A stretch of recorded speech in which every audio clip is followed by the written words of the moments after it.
I want to talk about the the topic of vamping, of psychic vampirism. All right, I figured something out. Okay, it's like God says or Jesus says, he's like, if people can't become as one of these little children are, they will no means see the kingdom of God. And the dude's like, man, how in the heck can that be, man? I'm grown. How can I be born again?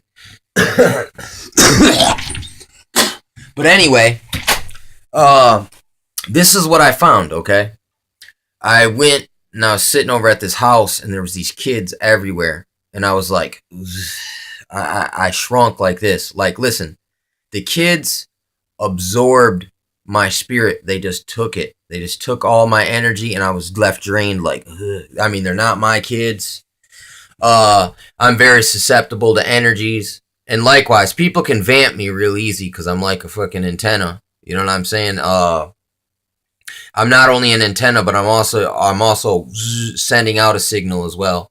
So if someone recognizes my signal and they just suck it all in, or you know what I'm saying, or they jam the signal, you know what I'm saying, I will have a reaction. And you know, and I just noticed it's kind of like when Jesus said the woman touched her. He says, I felt energy or virtue come out of me.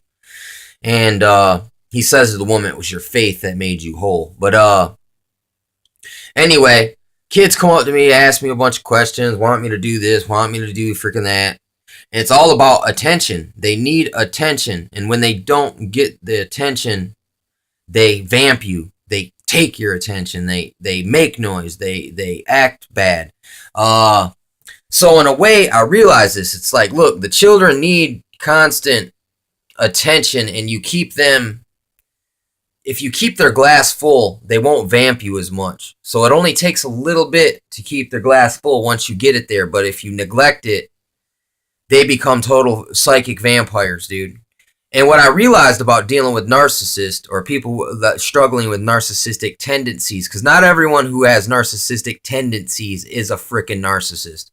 And what I just realized too, I've been listening to these freaking narcissism videos, and they make videos like how to torture your narcissist. It's like, so basically, they become narcissists to fight the narcissism. And then it's always like they blame others, call them a narcissist while you're being narcissistic yourself. It's the same thing as calling someone a bigot. By calling someone a bigot, you become a bigot because you have a disbelief with what they believe in, so you call them a bigot. But in all actuality, by calling someone a bigot makes you a bigot yourself. So two wrongs don't make a frickin' right. And why am I listening to these people? That's your frickin' That's your advice, is go torture the narcissist who's already been tortured, and that's why they're the way they are, is because they're tortured. So go add to it, reinforce their programming. I mean, I know it feels good to strike your oppressor in the mouth. I know it feels really great. I know it feels good to get revenge, and revenge is best, believe it, served cold. You know what I'm saying? But that's, look, you know, this is a more of a Freudian type doctrine, the whole narcissist thing. I mean, I just know it as it's the appetite of demons. You know what I'm saying? Selfishness is just an appetite of demons. It's a characteristics of demons and greed, things like that. And you know what I'm saying? It's like, yeah, two wrongs don't make a right. You can't. It says reward those that do evil, overcome evil with good, not evil with freaking evil. But anyway, what I realized is when adults exhibit high level psychic vampire type of behavior, they start to act super immature. So this whole broken inner child, there is some truth to that for some reason. I'm seeing it now because look, the same psychic vamping I felt from kids, and they weren't doing it intentionally, but adults do it intentionally, and they steal your freaking joy, your peace. That's your energy. It takes a little bit of energy to keep your peace and to stay in joy. And when someone's constantly like going like this and trying to pull you out of it, I mean, how can you not be affected by that? It's better. That's why the Bible says better to go out in the woods than sit in a house with someone who wants to be like that. You know what I'm saying? And once again, all these other people hit you for a little bit of energy here, a little bit of energy there. Now you're hitting up people for energy, just like that video, how to torture your narcissist. And I didn't realize how immature just the sound of that really was. And that's where this thing takes you. It's like that is literally you have been bit by the vampire you're seeking to slay. You're the Daywalker. You're what's his name? Blade. You know what I'm saying? You got the Blade complex. You know what I'm saying? Just because you're daywalking, you're still a vampire when it comes down to it. Just because you know what I'm saying? It's like, once again, it's you don't overcome evil with evil. But yet some people say, well, because good comes about it, because I conquered this evil foe of mine. But you used evil and you've become evil, and now you know the knowledge of good and evil. And you utilize them both to bend people to your will now, like the narcissists do to you.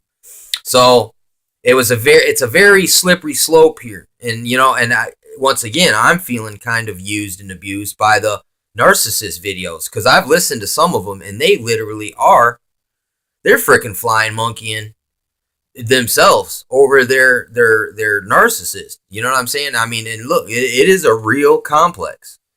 You know what I'm saying? But just because you're an expert on it doesn't mean you are not one. And I just noticed they run a lot of interference it's like, and a lot of times narcissists become narcissist exposers, but it's in all actuality, it's McCarthyism. You're pointing the finger and calling everyone a narcissist, but that's being narcissistic in itself. Because look, if you want to combat narcissism, you can't play the blame game or point the finger.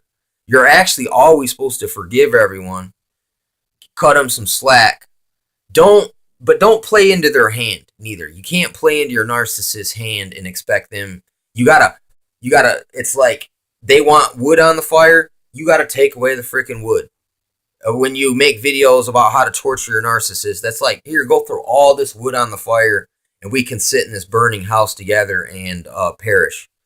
In a way, that's and I've noticed some of these people are very deceptive. They're too diagnostic medical what is it? The training medical diagnostic field manual, which is ancient skewed documents, man, that they use still now to classify people with psychological conditions, when, man, Freud was just a fucking coke addict, man. You know what I'm saying? I mean, some of the stuff is it makes sense to some extent, but it's not. You know what I'm saying? It's no 10 Commandments. You know what I'm saying? So, and that's it's literally, no, it is nowhere near 10 Commandments. It's actually like, it's very secular and humanistic, and humans by nature are very self-centered, self-absorbed, or even worldly absorbed. It says, y'all are wise in your own sight. Y'all are wise to do evil, but to do good you have no knowledge. You know what I'm saying? I'm not going to say that about all narcissistic videos, man. There's a couple dudes on there that make great videos. You know what I'm saying? But there's some people who are still too bitter from their narcissist attacking them. It's like, you're too psychologically damaged to really speak on this very good, because you're still harboring ill will, resentment, bitterness. Because why are you so retaliatory? Why are you so rejected? You know what I'm saying? Why are you so retaliatory? Why are you so rejected? Why are you so passive aggressive? Why are you so micromanagerial? Well, I know why, because you are a victim of narcissistic abuse. But unfortunately, you haven't realized that you haven't checked all your own narcissistic tendencies. Because, hey, I mean, look, I understand that. Like, look, there's going to be side effects from being around people like that. And it's like, every person has narcissistic tendencies, unfortunately. So all you people who try to act like you're innocent, you're not really self-examining yourself. And in another, and it's like instead you're kind of using that poison that was given to you instead of now you use it the same way that the person that did it to you. You know what I'm saying? You're going down the same path of the dark side that led them to be a hardcore, indoctrinated Jezebel narcissist. It's just it's an indoctrination. It's a brainwashing. It's that you think you know. You think you done learned enough. You're proud. Pride cometh before a fall. How I don't. I mean, yes, I do. It's like you can see someone be humble in one video, but then agitated and stoked in another. You know what I'm saying? It's like, and once again, if you really look into the medical field, it's a quack science. It's mumbo jumbo. Even the stuff we're talking about, it is kind of relative to situations. It's not a one size fits all of a type of situation. It's a horse of many freaking different colors. So everyone can be very right about a lot of points. But just because we fucking ain't agreeing identically doesn't mean that we're all. It's kind of like we're all. It's like the soccer ball. Each one of us is like noticing one of those little patches that they sew together that makes the whole ball. Each one of us is looking at a patch, but somewhere on the other side of the ball, I can't see those ones. Only those on that side can actually see it. But we gotta cut through all the freaking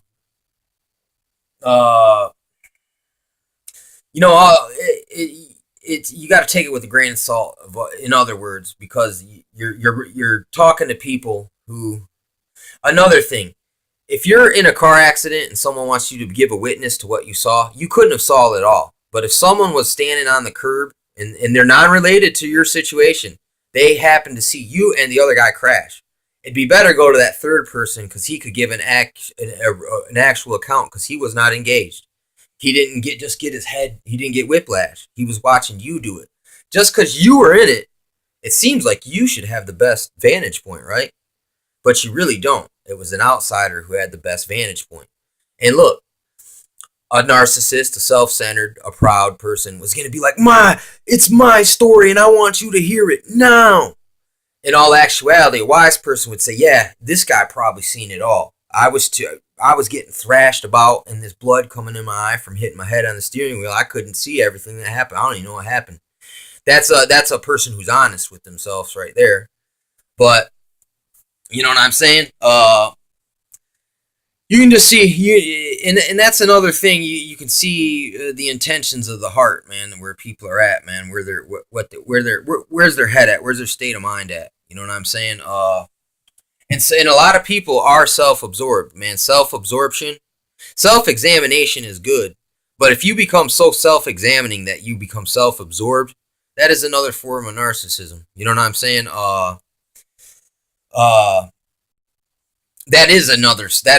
That's maybe a less malevolent form of narcissism. You know what I'm saying? Is being overly introspective. You know what I'm saying? Because it's still all going to be self, though. You know what I'm saying? And that's why it's dangerous to go too far even there. But at the same time, you don't want to be totally outwardly spective as well, man, where you're looking at outrospective, where you're looking at everyone else but blind to your own shizzle. You know what I'm saying? So there's got to be a happy medium in this, and it's the same thing. It's like, listen, when you look, one thing that is so unattractive when you hang around people and it feels high school. You know what I'm saying? That's immature and it's not very attractive. You know what I'm saying? Once again, and those are the situations where you're going to get this bully in crowd type of a mindset that vamps you, psychically vamps you. You know what I'm saying? Or we're cool and you're not.